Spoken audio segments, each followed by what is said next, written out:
Bismillahirrahmanirrahim. Assalamualaikum warahmatullahi wabarakatuh. Pemirsa MTA TV dan juga pendengar Persada FM di manapun Anda berada. Alhamdulillah, puji syukur kita panjatkan kehadirat Allah Subhanahu wa taala, di mana di pagi hari ini kita dipertemukan kembali dalam acara Sehati Sehat Bergizi.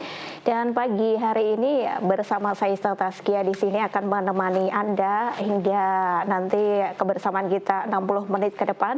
Kita akan bersama dengan narasumber di Sehati Sehat Bergizi yang seperti biasa ya, kita akan bersama dengan praktisi gizi, ada Mbak Aulia Idris. Kita sapa terlebih dahulu. Assalamualaikum warahmatullahi wabarakatuh, Mbak Lia. Waalaikumsalam warahmatullahi wabarakatuh. Iya, baik. Masya Allah. Ini alhamdulillah kita dipertemukan kembali di sini begitu ya, Mbak Lia ya. Setelah bertahun-tahun lamanya lama terharu gitu ya. sekali ya. Reuni indah kita setelah 15 tahun mungkin kita tidak Masya berjumpa. Allah, ya alhamdulillah qadarullah kita dipertemukan dalam acara ini kembali ya. Sekarang namanya Sehati Sehat Bergizi. Kalau yang dulu saatnya wanita berbicara ya Mbak Lia ya. Dulu di studio radio, cuma bedanya sekarang kita di TV. Dulu kalau siaran mungkin saya sambil enak-enak gitu ya Mbak. Betul sekali, baik. Ini apa ya, kita seperti tadi Mbak Lia sampaikan, seperti kita nostalgia begitu ya. Iya, baik. Mbak Lia apa kabar nih? Alhamdulillah sehat, seperti Mbak Isna juga. Seperti yang dulu sepertinya. Iya, tetap semangat juga ya Mbak Lia ya. Baik, dan pagi hari ini nanti pemirsa dan juga pendengar, untuk tema kita mengenai pengolahan daging kurban nih Mbak Lia. Kurang lebih 20 hari ya, atau 2 minggu, sekitar 2 minggu lebih begitu ya. Kita akan bertemu dengan ya, Mbak Isna. Idul Adha begitu ya. Dan tema ini tentunya sangat pas sekali untuk kita berikan bersama untuk di Sehati Sehat Bergizi. Dan untuk Anda pemirsa dan juga pendengar, Anda nanti bisa bergabung di line telepon 0271 6793000 atau melalui SMS maupun WhatsApp kami di 08112553000. Baik Mbak Lia, untuk tema kita pagi hari ini mengenai pengolahan daging kurban ini Mbak Lia. Dan ini banyak sekali dari kita itu sepertinya belum pada paham begitu bagaimana mengolah daging kurban yang benar, yang ketika dimasak itu tidak hanya lezat saja tapi juga sehat, higienis dan juga tentunya bergizi begitu. Ini bagaimana nih Mbak Lia? Iya Mbak Isna. Sebetulnya satu hal yang mungkin ini saat yang ditunggu-tunggu oleh umat Islam, karena hari raya kita kan hanya 3, hari raya Idul Fitri, Idul Adha, dan juga hari Jumat. Nah ini alhamdulillah yang sudah dinanti-nantikan kok ternyata begitu cepat. Kemarin kita baru merayakan 1 Syawal.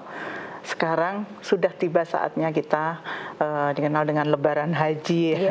Lebaran Haji, di mana di sana ditandai dengan nanti puncaknya adalah penyembelihan hewan kurban. Nah ini biasanya kalau di majelis tafsir Al-Quran ini juga persiapannya pasti juga sudah dari setahun yang lalu begitu ya.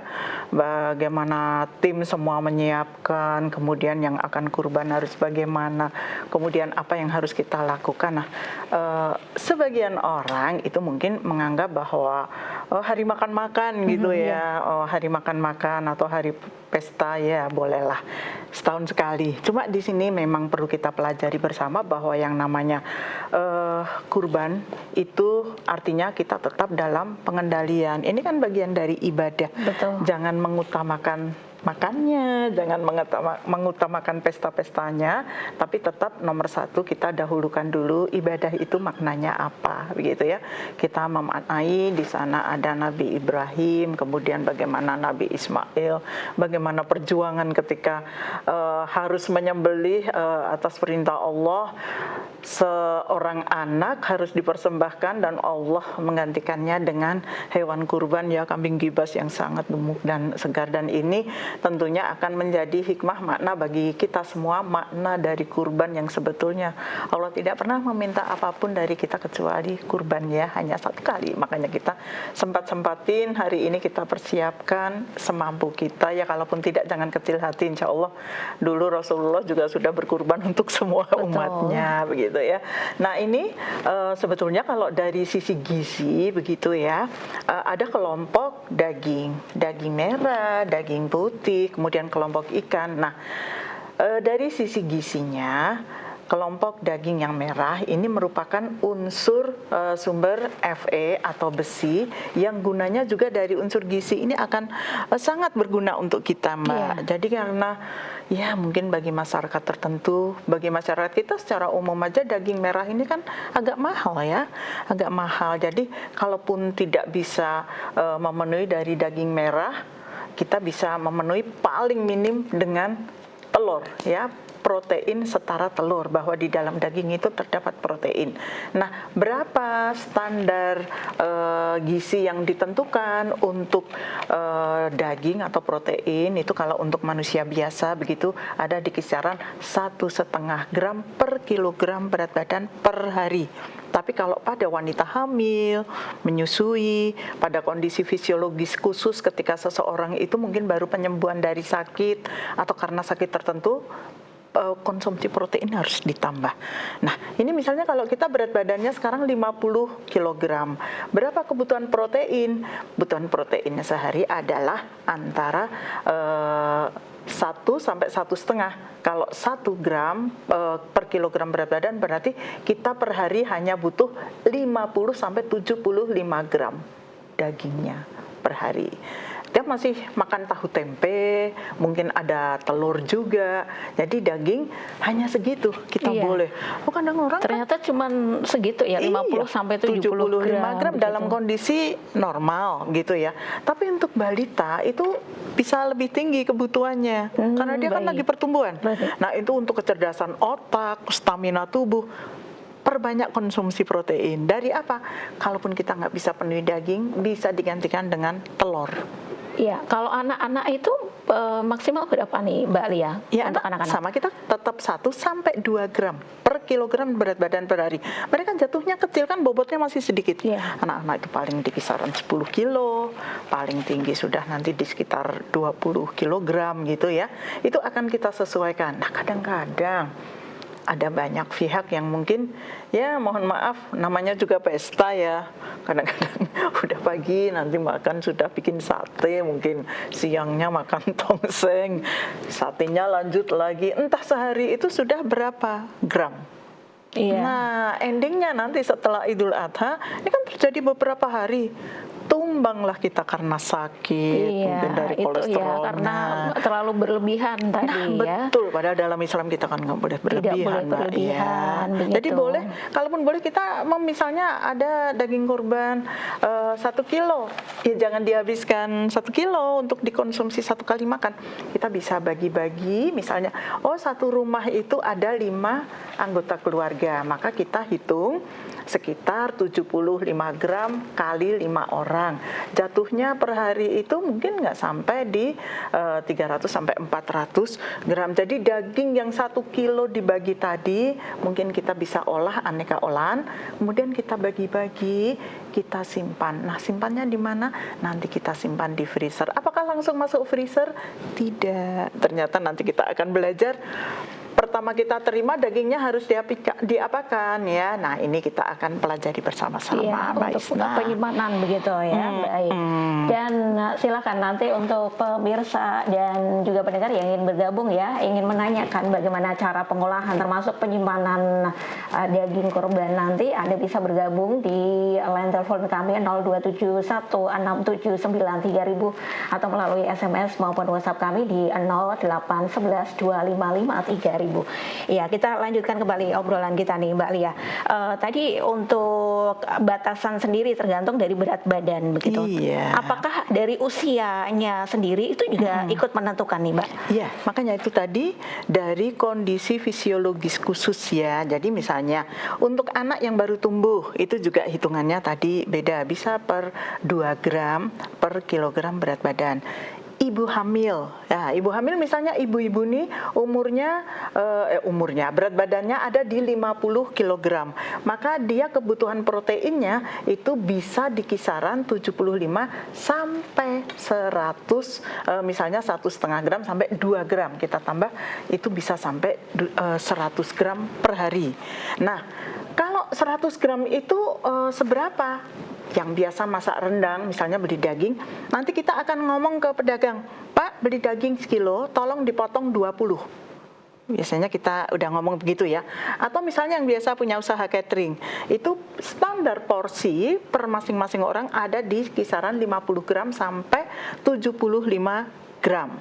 Kalau untuk ibu hamil tambahlah karena dia sedang makan untuk 2 orang, untuk ibu, untuk anak yang dikandung, atau orang yang baru menyusui sama standarnya sama, tambahkan sampai 2 gram per kilogram berat badan per hari. Kalau untuk orang yang baru sembuh dari sakit atau mungkin habis dari operasi, kecelakaan, butuh penyembuhan luka, itu juga proteinnya bisa ditambah. Kalau daging ya tadi paling gampang 1 kilo potong jadi 20, itu rata-rata per potong daging itu adalah sekitar 50 gram. Nanti kalau sehari makannya 2 kali, oke lah, kalau masih sehari 2 kali, 3 kali masih dalam ambang batas wajar. Kadang sekarang itu sudah mulai orang jajan, misalnya makan di luar, beli steak, itu sekarang steak itu sudah ada yang standar 200 gram, 250 gram, ada yang sampai mukbang sekali makan per porsi per orang itu sampai 500 gram. Nah, walaupun nanti di rumah kita banyak daging, kita tetap harus patuh pada angka kecukupan gizi yang dianjurkan, bahwa kita tidak boleh melebihi batas-batas yang ditetapkan. Satu, dari alasan kesehatan. Yang kedua, dalam agama juga tidak dianjurkan itu berlebihan walaupun kita punya banyak. Nah, caranya bagaimana? Nanti dagingnya akan kita olah menjadi beberapa macam, kemudian kita simpan di dalam freezer ya, bukan kulkas tapi freezer. Nah, pengolahan daging itu kapan? Sejak pertama daging itu dibagikan ya, kita bisa membuat sudah mempunyai planning nih, Bapak Ibu di rumah nih ada yang mungkin sudah siap-siap sunduknya, bakarannya, arangnya, atau mau pakai kayu ini udah disiapkan. Nah, ada beberapa tips dari pengolahan kalau kita sudah menerima daging kurban gitu ya. Nah, kita bisa bersihkan daging sapi sebelum dimasak, tapi ingat, dibersihkan ini tidak dengan dicuci kalau mau disimpan mentah. Tetapi jika kita akan mengolahnya, maka kita tetap membersihkan standar ya. Ini mau diolah, oke? Kita bisa pertama melunakkan daging sapi ya. Dilunakkan dengan apa? Kita bisa menggunakan pisau yang tajam atau palu daging ya, pengempuk daging dengan dipukul-pukul. Kemudian salah satu cara untuk mengolah daging supaya mudah dikonsumsi itu adalah memotong daging berlawanan serat. Jadi kalau seratnya misalnya memanjang begini, maka kita melintang serat, dipotong ya. Serat yang panjang itu harus kita potong, tidak memanjang mengikuti serat. Tujuannya apa? Supaya dia akan lebih mudah dimakan atau dikunyah, dipotong serat yang panjang.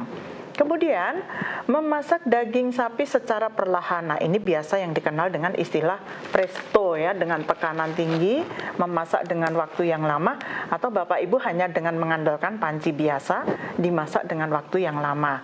Tetapi ternyata ada cara mengempukkan daging sebelum diolah, yaitu dengan cara marinasi, diberi bumbu, di mana bumbunya ini kita berikan juga nanas ya, bisa diparut, bisa dipotong besar-besar. Yang penting enzim bromelin yang ada di dalam nanas ini akan keluar. Atau kalau tidak, daun pepaya yang kita remas-remas. Ini kita gunakan untuk membungkus daging sebelum diolah. Tujuannya apa? Zat papain yang ada di dalam daun pepaya ini akan mengempukkan protein atau menguraikan protein yang ada di dalam daging sehingga mudah dicerna atau diserap dalam tubuh kita nanti. Kemudian kemudian kita bisa menggunakan, kenapa bumbunya dengan garam laut. Saat ini ada garam Himalayan. Himalayan itu artinya garam yang didapatkan dari gunung begitu ya. Nah, ini sementara kalau yang dari laut kita pakainya yang biasa mengandung yodium. Ditambang ya, biasanya ditambang ini dari kawasan pegunungan di India. Ya, di sana itu makanya orang sekarang lagi tren garam Himalayan. Padahal itu dari sisi gizi sama ya, bikin asin juga. Tetapi ini untuk yang dari laut, garam laut kita juga bisa gunakan untuk memarinisasi si daging tadi supaya lebih empuk, lebih berbumbu dan lebih berasa, tidak hambar. Iya, itu hanya ketika marinasi sendiri baru diberi garam gitu, Iya, Mbak? sudah diberikan dari awal. Nah, ini misalnya kita mau mengolahnya itu dalam jangka pendek ya Mbak ya. Jadi udah lengkap bumbunya. Wow, hari ini saya mau masak tongseng, saya mau bikin sate, saya juga mau bikin misalnya sambal goreng misalnya ya. Jadi ini sudah kita yang dimarinasi tadi, kita bisa misalnya, oh sebagian daging saya akan simpan separuh, saya potong-potong, saya berikan bumbu tadi. Setelah itu yang sudah diberi bumbu dengan marinasi tidak segera diolah, masukkan dulu di kulkas. Tujuannya apa? Biar dingin. Oh begitu. Setelah dingin, dia mendapatkan suhu dingin, barulah daging ini masuk ke dalam freezer. Jadi tidak boleh kaget. Daging dari suhu ruang biasa langsung masuk freezer. Freezer itu kan tekniknya langsung frozen ya, membekukan. Nah, sementara kalau dia pelan-pelan dari dingin dulu, dingin kira-kira berapa jam ya, 3 jam di kulkas, baru bertahap kita masuk ke freezer. Dan ingat, kita porsikan sesuai kebutuhan kita. Tadi, oh saya masak untuk 5 orang anggota keluarga. Oke, kita siapkan 300 gram misalnya, sudah kita potong misalnya menjadi rendang 6 potong sampai 10 potong, kita masukkan plastik sudah marinasi, ditulisi tanggalnya. Oh ini rendang, tanggal saya marinasi, misalnya nanti tanggal 30 atau tanggal 10 apa tanggal berapa, first in first out. Semua makanan yang pertama kali masuk itu yang pertama kali akan kita keluarkan. Misalnya kita memarinasi tadi dalam bentuk beberapa masakan dan untuk beberapa hari, itu harus ada bedanya. Semuanya kita porsikan sendiri. Ingat, ketika akan mengolah yang sudah kita bekukan, keluarkan tidak dalam suhu ruang, tapi malam taruh dulu di kulkas. Besok pagi dia sudah mulai mencair, baru kita olah. Tidak mencairkan dengan cara dicuci, direndam air panas dan lain sebagainya. Begitu. Semuanya udah siap diolah ya. Iya, jadi memang perlu sabar tadi ya sebelum memasukkan ke freezer pun juga butuh waktu. Kemudian untuk ketika akan mengolahnya lagi juga diturunkan dulu ke kulkas begitu ini ya. Ini sebenarnya cara, kadang kan orang suka begini Mbak Isna. Kok saya kalau masak daging yang dari freezer itu keras ya? Nah, kok alot ya? Kok rasanya sepo ya? Kok rasanya kurang enak ya? Nah, ini ada caranya. Ada triknya. Nanti dengan cara seperti ini, Bapak Ibu bisa menyimpan daging dalam kurun waktu yang lebih lama. Begitu. Oh begitu. Jadi ada pengaruhnya begitu ya Mbak Lia ya dengan tadi ya ketika dari freezer langsung dipanaskan begitu ya. Kadang-kadang ada yang begini Mbak, daging itu cuma ditaruh begitu saja, dibiarkan terpapar udara freezer tanpa dikemas. Nah ini tidak boleh. Karena sifatnya freezer atau refrigerator pendingin itu dia menyerap cairan, menyebabkan dehidrasi. Produk apapun kalau masuk sana, sayuran ya jadi kering, daging ya jadi keriput, kemudian yang pasti karena dia kekurangan kadar air, juicy-nya hilang, dia jadi alot. Rasanya juga pasti nggak enak, aroma-aroma kulkasnya dia muncul. Makanya kita ketika marinasi usahakan sudah dikasih rempah-rempah ya Bapak Ibu. Kemudian kita berikan tadi si garam aja. Kenapa kayak bawang putih? Jangan, karena bawang putih itu nanti bisa malah memicu terjadinya kerusakan rasa. Jadi bawang putih itu senyawa alisin dan lain sebagainya, fungsi antibiotiknya kita geprek dadakan ketika kita mau ngolah, tapi si daging daging sudah kita towing dari pembekuan, baru kita tumis dengan aneka bumbu. Insya Allah dengan cara seperti ini dagingnya juga fresh, enak, dan empuk juga tetap bisa kita dapatkan dari proses awal. Bumbunya kita tambah nanas, atau sebelum kita olah kita tambahkan dibungkus dengan daun pepaya. Bahkan ada yang papain itu dalam bentuk serbuk, Mbak. Oh, sudah ada yang menjual sudah ya? Jadi ini sekarang banyak teknologi untuk mengawetkan atau mengolah makanan dengan cara kita pakai papain yang sudah serbuk. Tapi saya belum tahu ini karena saya belum mencoba apakah dia juga akan pahit atau harus dicuci dulu. Tapi papain ini sudah tersedia juga dalam bentuk serbuk. Iya, baik. Dan tadi Mbak Lia, untuk yang sudah diberikan tadi ya, tips pengolahan daging itu salah satunya terlebih dahulu membersihkan daging sebelum masak. Nah, ini ketika membersihkan daging ini apakah sudah dicuci atau perlu tidak dicuci? Iya, begitu? Ini Mbak Isna, kalau memang kita mau mengolah hari itu juga, maka kita cuci, bersihkan seperti biasa. Tapi kalau kita mau simpan mentah, maka tidak dengan dicuci. Tapi kalau kita sudah dengan bumbu, maka kita dengan dicuci dan ditambah bumbu, begitu. Berarti ada perbedaannya begitu Ada, ya? iya. Iya, baik. Dan pemirsa dan juga pendengar yang sudah menyimak pagi hari ini, silakan Anda nanti bisa bergabung di 02716793000 atau melalui SMS maupun WhatsApp kami di 08112553000. Kita jeda sejenak dulu ya Mbak Lia ya, tetap bersama dengan kami di Sehati Sehat Bergizi, akan kembali selepas beberapa informasi yang berikut ini.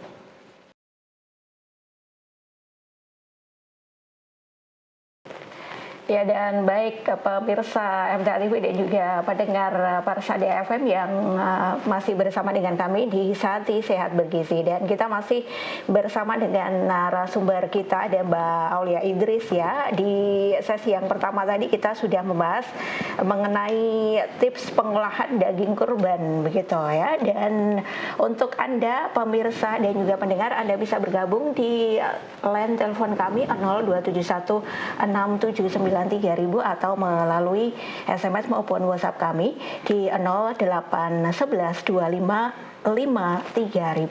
Baik, Mbak Lia, kita lanjutkan kembali nih obrolan kita. Tadi sudah tips pengolahan sudah diberikan begitu ya. Sekarang yang bikin penasaran cara untuk masaknya sendiri bagaimana nih? Iya, begitu Mbak Isna. Kalau memang hari itu sudah kita penyembelian sudah hari itu, akan diolah hari itu, berarti kita tidak perlu menyimpan.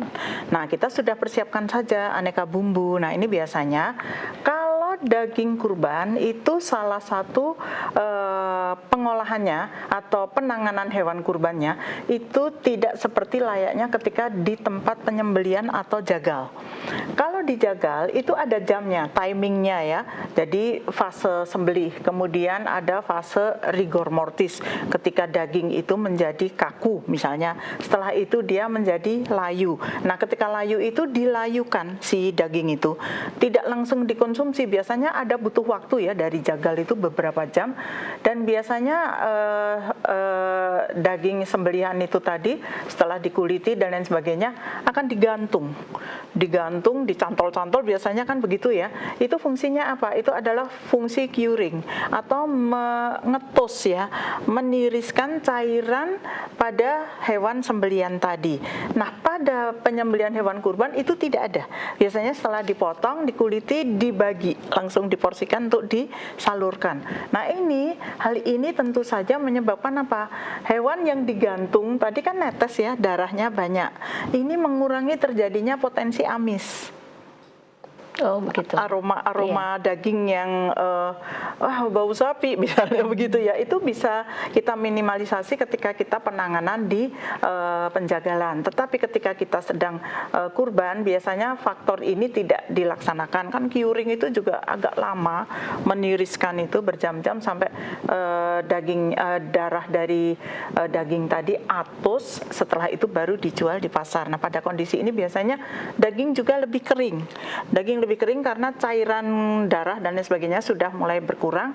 Dijual biasanya kalau kita jual di pasar itu kan beda ya, dagingnya ada ya, kalau kurban kita basah banget karena darah masih banyak, sementara kalau di pasar kita dapatin daging yang mungkin lebih kering.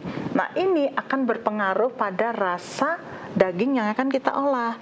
Nah, untuk itu, untuk Bapak Ibu, cara menyiasatinya dengan menggunakan aneka rempah-rempah. Jadi mau salam laos, pakai daun jeruk, bawang merah, bawang putih, aneka bumbu seperti ketumbar, merica, lada hitam, pakai kelapet kalau mau bikin gulai ya, semua bumbu gulai lengkap, atau tongseng ditambahkan dengan tomat, aneka mungkin dicuci dengan penambahan asam Jawa atau ditambahkan aneka tomat, aneka cabai.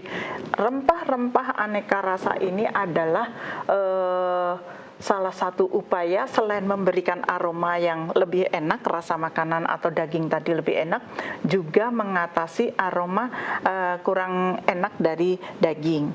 Nah, kalau memang mau lebih agak lama marinasi agak lama Mbak, disimpan, dibumbuin misalnya sejam, 2 jam, semakin lama semakin baik. Biasanya kalau orang yang sabar bisa bumbuin malam baru diolah pagi. Biar lebih meresap ya Mbak Lia Iya, ya. semakin meresap biasanya juga akan lebih enak dan juga lebih juicy Mbak. Kalau kita rendam misalnya dagingnya udah kita kasih bumbu, kemudian tidak sampai dibekukan ya, sudah kita potong-potong dengan aneka bumbu, kita simpan di mesin almari pendingin, besok pagi langsung kita tusuk, pagi aja sudah kita olah, itu sudah fresh. Iya, baik. Kalau tadi nih Mbak, tadi kan mempengaruhi soal rasa begitu ya. Kalau dari yang dagingnya sudah, maksudnya darahnya sudah keset sama yang tadi belum atos itu gitu. Secara rasa lebih enak mana nih Mbak? Secara rasa sebetulnya juicy ya, yang matang tadi. Cuma kadang karena darah itu sifatnya kadang rada amis. Itu yang mempengaruhi itu. Jadi untuk orang-orang yang peka begitu, aduh kok agak amis ya gitu. Jadi makanya kalau misalnya kita mau simpen dulu, nanti insya Allah baru kita olah, misalnya sabar besok misalnya atau hari keberapa. Kalau memang mau lama, daging pada suhu pendingin itu bisa sampai 3 hari. Tapi kalau lebih dari 3 hari sebaiknya kita simpannya di dalam freezer. Boleh pakai aneka rasa yang sudah kita bumbuin tadi. Tapi kalau memang nggak bisa, pengen diolah hari itu kayak yang seger itu misalnya sate begitu ya. Kan kalau para pedagang sate kok nggak bau ya begitu ya. Ya, sate itu biasanya mengatasinya dengan apa? Menggunakan kecap yang sangat banyak. Nah, ini Mbak Isna yang kadang-kadang orang tidak menyadari bahwa karena pikirnya kecap begitu ya. Padahal tuh kecap itu garamnya ternyata tinggi sekali. Ya, hipertensi gitu. bukan dari dagingnya, tapi dari kecapnya. Ini yang jadi informasi baru ya, karena pikirnya cuma kecap, sudah dikasih kecap, ditambah garam lagi. Makannya nanti pakai kecap lagi, kan tambah kubis. Kalau ditambah lalap itu bagus ya, tambah aneka kubis, kasih tomat ya, kasih acar mungkin bagus. Tapi ketika dia dibiarkan dibakar, dimarinasinya pakai kecap, nanti dipanggang tambah kecap lagi. Hayo berapa kecap? Nanti coba ibu-ibu intip 1 sendok makan kecap itu berapa kalori. Selain dari gulanya, si kecap ini juga sangat tinggi garam. Nah, ini untuk bapak-bapak atau ibu-ibu yang mungkin ada bakat hipertensi, sebaiknya kita membatasi kecap atau mengkonsumsi kecap untuk diet.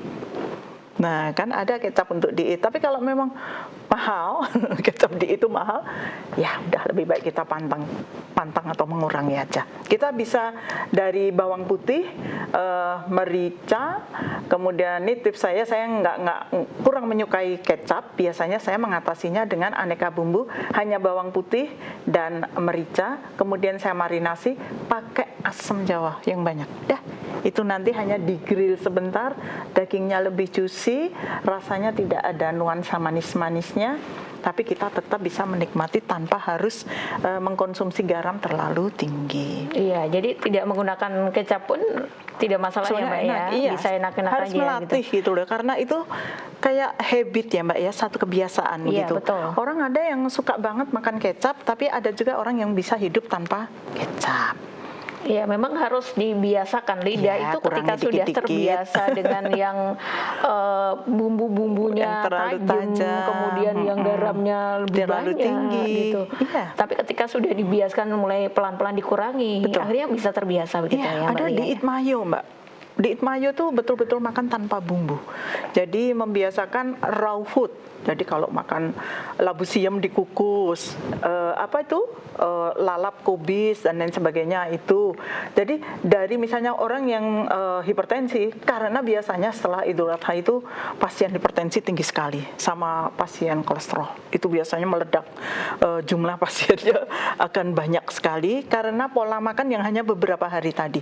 Makanya saya katakan jangan berlebihan, kemudian bumbunya usahakan kecap sedikit saja, kalaupun kepengen sedikit, karena kecap itu ada kecap manis, kecap asin, ada kecap ikan. Ini biasanya cenderung asin karena fermentasi kedelai itu menggunakan garam.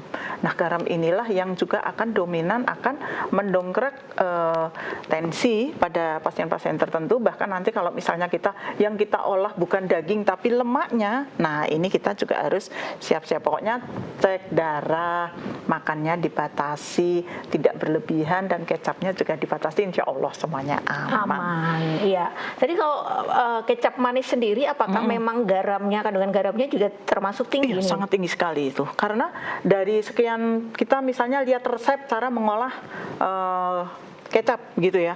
Misalnya kedelainya 1 kilo, itu nanti gula merahnya misalnya setengah kilo. Kemudian garamnya itu juga akan tinggi sekali. Makanya jatuhnya kecap itu asin. Iya, ini ya. Padahal kita yang masakan daging sendiri biasanya menggunakan kecap ya, Mbak Lia, ya. Banyak ya. Banyak yang menggunakan kecap begitu. Nah, tadi Mbak Lia, untuk daging kurban sendiri ya, ketika kita diterima itu ada yang mereka itu menggunakan bungkus daun jatinya. Itu bagaimana nih, Mbak Lia? Ya, kalau untuk daun jati ini malah justru bagus ya. Untuk di MTA kebiasaan kita itu kan organik ya. Karena sekarang kita itu tidak menyadari bahwa dari styrofoam, dari plastik dan lain sebagainya itu terjadi kontaminan yang sangat tinggi, terutama kalau disimpannya dalam suhu tinggi. Jadi misalnya sudah kita olah masuk ke dalam box tapi dalam bahan dasarnya plastik, maka saat itulah ada stearin atau resin dari plastik itu akan larut bersama suhu panas, maka olahan ini tadi sebetulnya sudah tercemar oleh biji plastik. Dan biji plastik atau cemaran plastik ini yang masuk ke dalam tubuh kita lama-lama jika akan menumbuk bisa memicu kanker di masa yang akan datang, karsinogenik. Iya, jadi lebih amat menggunakan daun tadi ya. Sekarang malahan kalau yang dagang-dagang makanan coba kembali. Cuman kalau daun jati itu kan kasar, dia itu menyimpan debu, ya. Jadi kalau bisa daun jatinya dicuci dulu. Atau kalau justru ketika saya sekolah dulu bahwa untuk fermentasi tempe itu menggunakan daun jati, karena di dalam daun jati itu kita juga dapatkan ragi, Rhizopus oligosporus ya, untuk bisa membuat tempe itu kita itu justru pakai daun jati, nanti fermentasinya akan lebih sempurna. Atau daun pisang. Oh, jadi memang ada pengaruhnya ya ketika menggunakan bungkus daun pisang atau daun jati gitu. Itu organik bagus. Jadi kalau yang di MTA dipertahankan itu bagus. Iya, saya pikir karena daunnya lebar begitu makanya digunakan, ternyata ada alasannya ya. Ada alasan. Selain mudah didapat, bebas dari residu plastik. Kemudian kalau misalnya kita pakai daun pisang juga, itu sekarang kita kembali back to nature. Kita mencari hal-hal yang seminimal mungkin terkontak langsung makanan itu dengan plastik. Jadi kalau kita selama ini pakai besek bambu, kemudian pakai daun pisang, itu bagus. Dan satu lagi Mbak, kalau kita itu membungkus dengan daun pisang atau pakai besek bambu tadi, maka di sana itu ada pori-pori. Kalau kita pakai kertas nasi itu ada plastiknya, walaupun nggak nyata itu ada plastiknya. Kalau dikasih nasi sudah pasti nasi panas akan keringetan dan nanti jadi basi. Kalau memang mau dibungkus kertas nasi, dilapisi daun pisang, atau kalau nggak tunggu nasi dingin baru di packing. Supaya apa? Tidak ada kontaminasi antara suhu yang panas dengan plastik. Nah, kalau kena suhu yang dingin, ini insya Allah aman, makanan ini tidak muncul side effect yang bahaya. Tapi kalau kita mau pakai lebih aman tadi, daun jati bisa, daun pisang juga bisa, tapi kalau bisa daun jatinya dicuci. Karena itu tempat kasar itu debu ya. Debu, menangkap debu ya. Menangkap debu. Ya. Baik. Nah, kalau tadi Mbak Lia untuk penyimpanannya sendiri, untuk marinasi, misalnya sudah dimarinasi begitu disimpan ke freezer, itu baiknya menggunakan wadah apa nih Mbak Lia? Nah, ini masing-masing wadah itu kemasan itu dulu pernah saya bahas. Ada kaca, ada plastik. Untuk saat ini yang banyak plastik ya. Tapi usahakan cari plastik ya titik-titik itu yang mungkin dia menggunakan bahan baku yang bagus, bukan plastik hitam. Hindari plastik hitam karena itu karbon. Itu mungkin hasil olah ya, sisa-sisa sampah apapun diolah jadi satu. Jadi kalau kita pakai kemasan misalnya tin wall atau mungkin juga kemasan bento atau sendok plastik, garpu plastik, hindari warna hitam. Karena bisa masuk memicu kanker tadi. Oh, begitu. Jadi untuk orang yang tahu pasti biasanya akan menghindari ibu-ibu yang usaha catering dan lain sebagainya, hindari tempat makan dan lain sebagainya yang warnanya hitam. Kresek hitam untuk wadah soto, wadah gulai atau kita beli apa-apa, ibu-ibu beli rantang stainless. Iya, itu lebih modal. Aman. Iya, jadi lebih kita kalau mau beli apa aja kan tinggal kalau sudah selesai dicuci, nanti pakai lagi. Itu aman, terkena panas, aman juga dipegang, ergonomis, tapi kita bisa mengurangi side effect dari penyakit-penyakit yang sekarang itu banyak sekali. Sebetulnya dari apa? Dari kelalaian kita menggunakan bahan-bahan yang sebetulnya kayak daur ulang, plastik dan lain sebagainya, itu ada sebagian yang berbahaya untuk kesehatan kita, jadi kita bisa menghindari. Iya, begitu. Apalagi sekarang kan harga plastik mengalami kenaikan Mbak Lia ya. Mahal banget ya. Jadi ketika kita berusaha untuk back to nature gitu, itu kan jadi solusi juga untuk kita bisa membiasakan gitu ya Mbak Lia ya. Iya, bisa membiasakan. Sekarang kita bisa ganti. Oh, selama ini nasi kuning mungkin nasi kuning dibungkus daun kertas nasi, atau kita pakai mika dan sebagainya. Usahakan kalaupun pakai mika dilemei daun pisang. Atau tadi kita misalnya nasi sego wiwit, nasi apa ya yang dari Wonogiri itu, nasi berkat itu dibungkusnya kan pakai daun jati ya. Daun jati bisa kita alas dengan daun pisang. Nah, ini daun pisang itu kan cenderung lebih bersih ya. Kita cuci, kita lap, apapun yang dari alam itu sebetulnya alami itu bagus, tapi hati-hati dengan residu debu. Apalagi dia mungkin ditanam kebun-kebun di pinggir jalan begitu ya. Itu efek debu dari timbal. Ya, PB itu biasanya akan, misalnya kita beli jambu kristal, jambunya itu kelihatan seger ya, cuci dulu yang bersih karena itu ada residu debunya. Kan bagusnya dimakan sama kulitnya, jangan pernah dikupas ya kalau makan jambu ya. Kebanyakan padahal dikupas ya itu padahal sumber vitamin C-nya ada di dalam kulitnya ternyata ya. Kita kadang nggak tahu. Jadi nanti yang mau simpen daging mulai sekarang udah disiapin, bisa pakai wadah kaca. Nah, kaca itu bagus, satu transparan, aman, tidak kontak dengan bahan makanan. Kekurangannya dia kalau pecah merupakan benda asing bagi tubuh kita. Retak ya, dia mudah pecah. Yang kedua berat. Ya, yang ketiga mahal kaca. Jadi kalau mau ya tinggal dipilih. Oke, sementara plastik, usahakan plastik yang bagus. Kalaupun enggak ya plastiknya ditatai dulu dengan daun pisang. Itu juga mencegah daging lengket. Dan usahakan ibu-ibu simpen per porsi ya Bu ya. Mungkin satu tin wall bisa dibagi untuk 5 porsi, disekat pakai daun pisang tadi. Tujuannya apa? Ketika ngolah diambil gampang, kemudian juga kita tidak perlu towing semuanya, mencairkan semuanya, dikeluarkan semuanya, nanti dimasukkan lagi. Tidak boleh. Jadi do not freeze after towing. Jadi jangan pernah membekukan setelah kita mencairkan.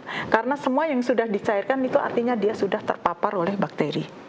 Jadi nggak aman begitu ya Mbak Lia? Aman. Jadi malah justru bakterinya lebih banyak ketika dia sudah encerkan di luar tadi. Lebih baik baik. kita biarkan, kita hanya ambil tadi proporsinya, keluarkan semalam dibiarkan di dalam kulkas, ingat bukan di udara terbuka. Begitu sudah di kulkas, besok pagi dia sudah mencair, kaldunya jangan dibuang, itu diolah karena itu adalah jus dagingnya. Baik. Kalau ini Mbak Lia kita sudah memasak sekalian begitu ya. Misalnya masak rendang 1 kilo untuk 1 kilo. Misalnya Dibagi. kita dibagi-bagi, kemudian disimpan ke freezer itu untuk kandungan gizinya apakah masih aman nih Mbak Lia? Aman selama dia bagus dan tidak terpapar oleh suhu pendingin secara langsung. Jadi usahakan dibungkus per packing, kemudian kita kasih kode tadi first in first out. Setiap mau maem ambil 1 porsi tadi, misalnya 1 hari untuk keluarga berapa 10 potong, kita sudah bagi-bagi per 10 potong, keluarkan yang kita akan olah hanya yang tadi. Dan jangan ngangetin berulang kali. Ini tidak boleh. 1 kali ngangetin, 1 kali merusak bahan makanan. 2 kali ngangetin, 2 kali merusak bahan makanan. 3 kali ngangetin, 3 kali merusak bahan makanan. Semakin sedikit kita ngangetin, jadi oh ya besok saya mau menunya besok mau sop bayam sama rendang.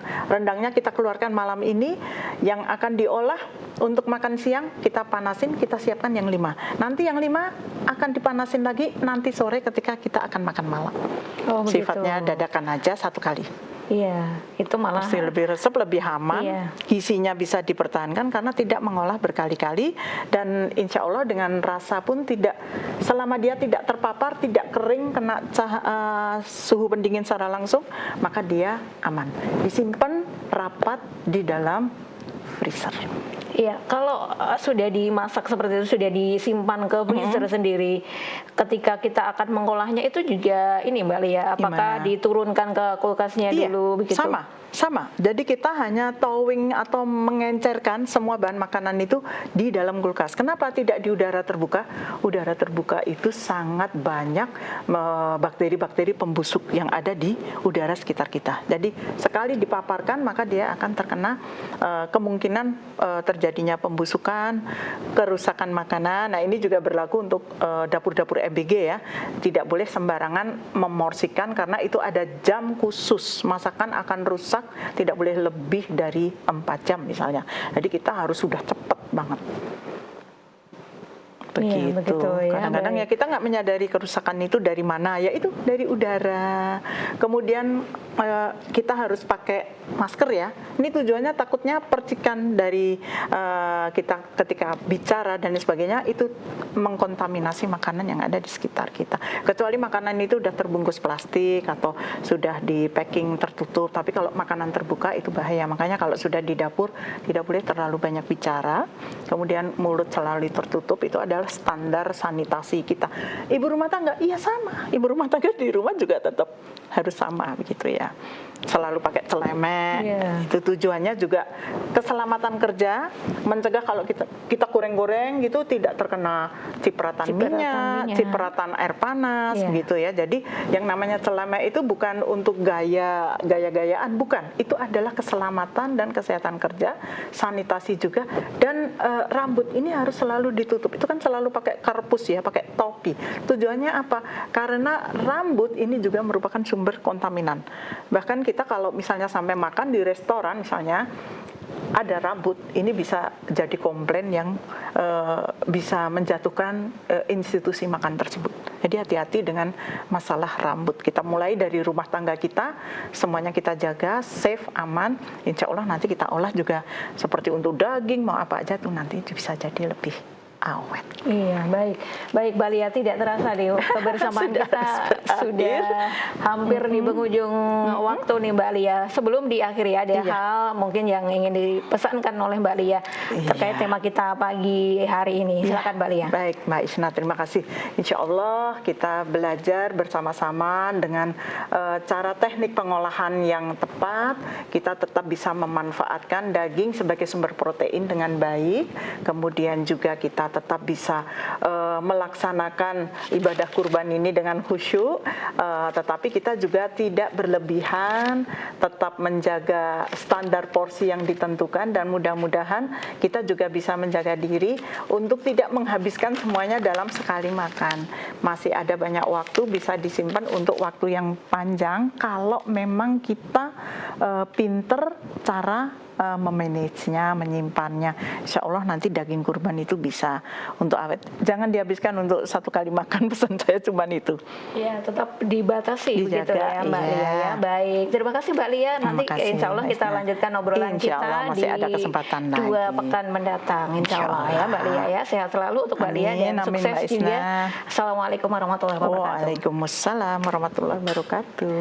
Dan baik pemirsa MTA TV dan juga pendengar Persada, sampai di sini perjumpaan kita di program Sehati Sehat Bergizi, dan saksikan terus Sehati Sehat Bergizi setiap hari Kamis pukul 10 pagi pada pekan pertama dan ketiga. Dan akhirnya saya Isna Taskia mewakili segenap kru yang bertugas di pagi hari ini pamit undur diri. Terima kasih atas perhatian Anda. Wassalamualaikum warahmatullahi wabarakatuh.